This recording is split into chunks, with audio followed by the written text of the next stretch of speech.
My gosh, Benimaru is turning out to have a bigger harem than Rimuru himself. Go figure, a series that plays off the harem tropes, and it actually doesn't have the main character have the biggest harem. That's not some sleazebag bad guy that has actually forced a bunch of women upon himself.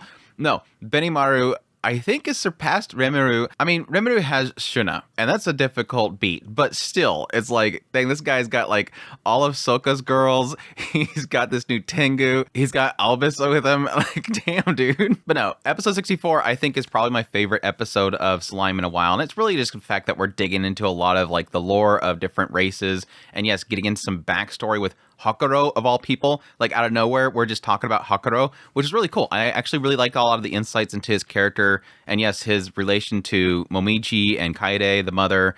All that stuff was really, really cool. And yes, technically getting the answer to the question I had last episode is, why is this character that doesn't look like a Tengu is actually Tengu? I have to be truthful. I don't know if I ever knew the connection with Tengu and at least wolves in general, but yeah, obviously that makes sense. The idea that the name has come from angel and dog basically coming together to make that single name. The idea of these angels coming down and possessing wolves, I never really knew about that. Now, granted, most of the Tengu that I really know about is typically taking the appearances of crows or bird-like creatures, not necessarily wolves. So that was an interesting kind of look into there, and actually going off to the side and actually looking into Tengu and verifying that, yes, they're in fact called angel dogs, even though they mostly don't look like dogs or wolves in general. That's a bit of an oddity, but hey, it gives an excuse to make Momiji look like a kitsune, so I'm all for it. But no, getting into the episode, yes, jumping to a month ago where Benimaru went to the Tengu village, ends up going into an alternate dimension where they're actually at, and yes, immediately finding out that they seem to be okay with everything that Rimuru's doing. They're like, yeah, we're willing to let you kind of pass through. That's fine, as long as you don't mess with us. Yeah, we'll accept this, as long as you don't mess with us. It's like, even later on when they're talking to Rimuru directly, it's just literally, we're fine as long as you don't mess with us. And yes, it does seem like we find out later on, a lot of that has to do with Frey. Frey apparently badly wanted to at least subjugate them, or at least use that as a foothold to get to Thalion. Which, yes, now that everything happened that happened, that's not really the case for Frey anymore. Frey just doesn't care anymore. But I do like the fact that, like, later on, we get that little insight that kind of explains why they were the way they were. That, yes, the moment that Benimaru went in there, they were expecting that they wanted their territory. Like, you're working with Frey now, and now you're at our doorstep. We've been trying to figure out what we're going to do for a while now, and suddenly you just literally walk on our door. And yes, I like how Rimuru points out, yeah, it was probably a bad idea to have Albus go with him, because yeah, that was almost like a silent threat that they actually brought one of the Beastketeers in there. Like, yeah, they're wanting to steal our territory. But that was kind of the oddity there, is that almost made that kind of misunderstanding that Benimaru's like, you know, look, we don't want anything, but we would like a passage. And specifically, if it would be okay if we can make a tunnel. Now, I don't know why they don't understand what a tunnel is, or because, I mean, they have mines. They have mine shafts. That's a tunnel. So I'm guessing the confusion here is that who would actually build a way of transporting through an entire mountain as a tunnel? That's the oddity there. So yeah, obviously they want to make routes to go through there. They want to make a tunnel. And yes, that pretty much goes into the realm of going into our territory, our sacred mountain, and disrespecting us, is that you want to tunnel through it. So again, it was kind of cool to kind of lay it out that way, that misunderstanding, why the misunderstanding was there, and then following it up with literally, this is why the misunderstanding was there. I thought the way they kind of structured this whole segment here, really, really cool. But yeah, that all leads to Albus and Momiji having a falling out. And yes, presumed because Albus was there as a silent threat, obviously Momiji's going to attack. But what was really cool was that, yeah, Momiji going in to attack Albus and literally having Benimaru have to step in and go, no, stop. Oh, no, I wasn't going to hurt her. I was holding back. No, you were going to kill her. Like, you don't know how to control your aura. Your aura is extremely powerful, and you don't know how to control it yet. You would have cut her in half. And so it was like one of that moments of like, yeah, Benimaru stepping up and saving his wife. But at the same time, it's like that aspect of like how powerful Momiji is. And yes, you could probably equate that to the fact that, as we find out later on, yes, her mother, Kaede, had named her and bestowed upon her all of her power. Kept her in her womb, gave her a name, and bestowed upon her all of her magical. And that's why apparently her mother eventually kind of died. So it does kind of show why this person that has been given the title of God of the Mountain has pretty much bestowed all of her power into this little girl. Which does, yes, beg the question of what's going to happen with this whole, like, feud between the two of them to become his wife. Yes, Kaede pretty much gives Momiji to Benimaru, saying, yes, here is my daughter, marry my daughter. And yes, we have Albus is not wanting to give up either, though Albus was okay with becoming a concubine. So I don't know why Benimaru wouldn't just be like, okay, cool, everybody's happy, right? But it does kind of put it in the idea that it's not necessarily going to be that Momiji and Albus are going to fight. The tradition that apparently he speaks about at the very end is this idea of this kind of fight to see who can get the person to look at them. So it's more of a win over their hearts rather than Albus and Momiji's going to fight because, again, the way that they put this, Momiji would wreck Albus. Now, Albus could have some sort of hidden power. It could be the fact that Albus was holding back because she didn't want to harm Momiji, that she wouldn't have expected that Momiji would have cut her in half.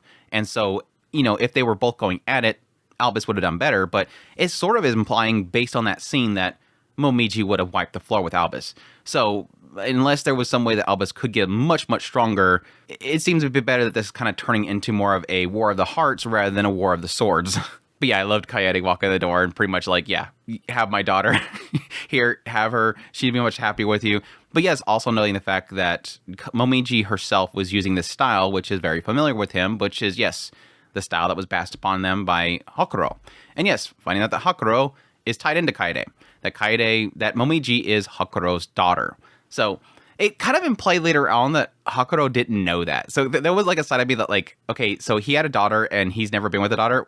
So he's like a failure of a father. No, it seems implied later on that Hakuro never knew that his daughter was born, or at least that I guess that he ever got her pregnant, which is kind of sad. But yeah, it also implies that she didn't even know that Hakuro was alive. Like she didn't know that she outlived Hakuro. But yeah, it all kind of stems to their master Araki and the fact that he trained his grandson Hakuro along with Kaede.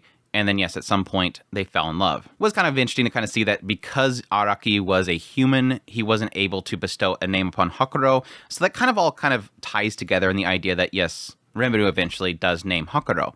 So that was kind of cool there. The naming system has always been kind of interesting. I really loved it early on when the series first began because, yes, the premise early on was that Rimuru came there and then he started naming a lot of the beasts and they all started kind of evolving because he was naming them and bestowing upon them his own mana. And I always got a kick out of that because, yes, I played a lot of JRPGs and MMORPGs where you would have like different creatures in the world, but they were kind of just named the type of creature they were. And every now and then you would run into a named beast, and suddenly they were much harder. The named beasts were rares and elites, so it kind of made sense, the idea that Rimuru kind of naming all these creatures was essentially making them into elites. But yeah, this episode kind of just brings it all back. Like, this is a central focus once again, the idea that this Araki could not name one of these monsters because then he would probably die upon that point. Additionally, kind of pointing out that Kaede herself named her own daughter, thus bestowing upon her mana.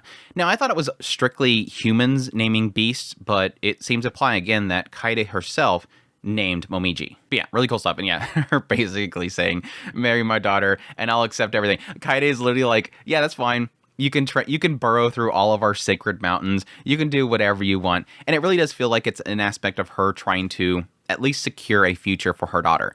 Obviously, it seems, again, even Momiji herself, it seems like all the other Tengu, they're perfectly acceptant of Rimuru. They're like, yeah, he's the new bigwig in the area. We're not going to mess with him. He can do whatever he wants. We don't care. Again, their only real issue they had was with Frey, because Frey was pretty much trying to take over them so they can get over to Thalion. But they were perfectly fine. The only kind of stipulation here was this idea of the Sacred Mountain. This is this thing that is very prized to them, and they don't want that disrespected.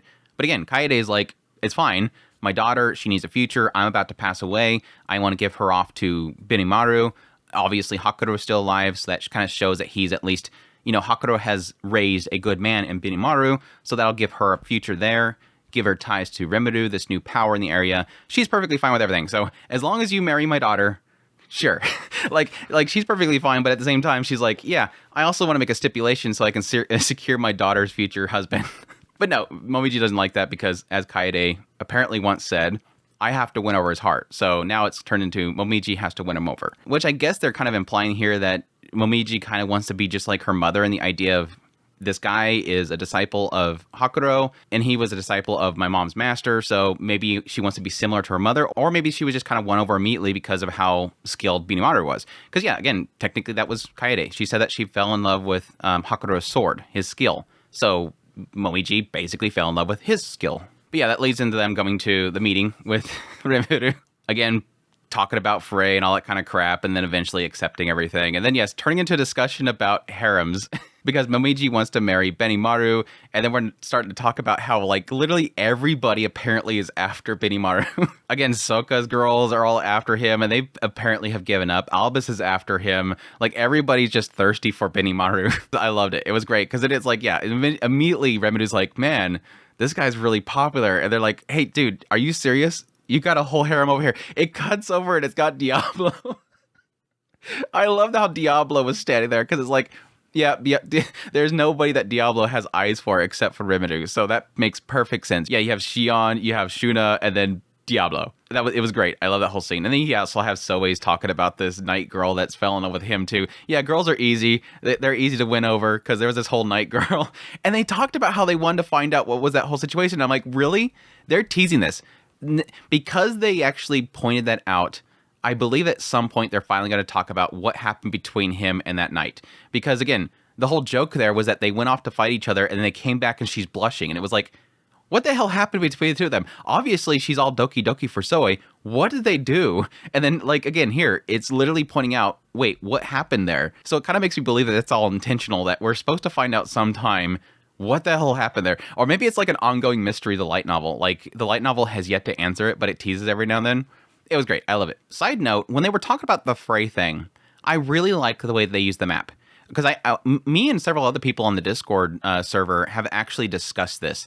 How I feel like most of the time whenever they show a map and they're trying to explain what's going on, especially like with the whole thing with Falmouth, they kept showing a map, but they wouldn't like illustrate what's going on in the map. It was just a map and a lot of talking over it. I really like the way they did this time. I don't know if it almost feels like they listened to us. They listened to the feedback, because they actually illustrated what was happening. They actually showed the characters on the map and said, they're here, we're here, then over here, boop, another character pops up. This happened, boop, the characters come together. It shows visually with each region what exactly is happening, and even color coding the regions just so you know exactly where everybody's at and how the territories themselves are affecting each other. So congrats to them for actually having a good illustration of a map for once. But yeah, I love the letter from Kaede. They like put multiple letters into it, and I thought that was going to be the case. Actually, what I thought was that they misinterpreted who the letter was supposed to go to, but no, just like what Momiji says, she literally put two different letters together, Hakuro's letter and Rimuru's letter. So Shuna's just standing there reading this letter that's talking about how bad Momiji is and how she's going to win over Benimaru's heart, and then Hakuro shows up. I loved it. That was so sweet. I love the scene with Hakuro showing up, because it's always like a massive question mark with like meeting a parent for the first time. And again, because specifically they didn't know Hakuro was alive, Hakuro didn't even know that she was born. It wouldn't make any sense that Momiji would not like her father. There's no abandonment that happened. So it was nice and sweet to see that she was like, she's her father there, and gets super excited and is happy to meet him. And again, implying the fact that it seems like Kaede will not live for much longer, and that Hakuro will outlive her, which would make sense at this point, because it does seem like probably because Rimuru had named Hakuro, his life has been extended. Because again, Kaede has assumed that he was dead by now. And so my assumption here is that because he was named, he will live longer because he's being infused by mana from Rimuru. So with Kaede not living much longer, unless Rimuru can possibly give Kaede some more mana to make her live longer, Momiji is going to have to rely on her father now. Which, yes, having her be so excited to see him is really heartwarming. Her kind of tearing up and being super happy, and again, seemingly going to be training underneath him is going to be super cool. Because again, they've implied here that she is extremely powerful, it's just that she doesn't have control over her aura, and yes, that's something that Hakuro can teach her. So really cool. I love to see that reunion. It's super heartwarming. I got a little bit emotional, not too emotional, because it kind of came out of nowhere and had some comedy in there, but it was super sweet. But yeah, that all wraps up with the talk about winning over Benimaru's heart. I like Hakuro's like, what, you don't like my daughter? Wait, why are you acting like you're like a doting father? You just realized that she even existed. That's fine, whatever. She's my daughter. It's like, you don't like my daughter? It was so great. Poor Gabiru's talking about how all of his fans are all dudes, and yeah, then it kind of wrapping up with Albus saying that she's gonna go off and train. She's not gonna give up. She's gonna be his official wife. So really cool. I'll look forward to. Hopefully, maybe they'll continue that into the next episode. It's really fun stuff. So, really fantastic episode. I loved every single minute of it. Was a really refreshing episode, honestly. But looking forward to more. But that's my thoughts on episode 64? Yeah, 64. Hope you guys enjoyed this video. As always, if you did, hit that like button down below. Comment. Let me know what's on the episode. Additionally, if you're new here, make sure to subscribe before you leave. I have links down in the description if you want to support the channel. Greatly appreciate everybody does. And until next time, y'all take care.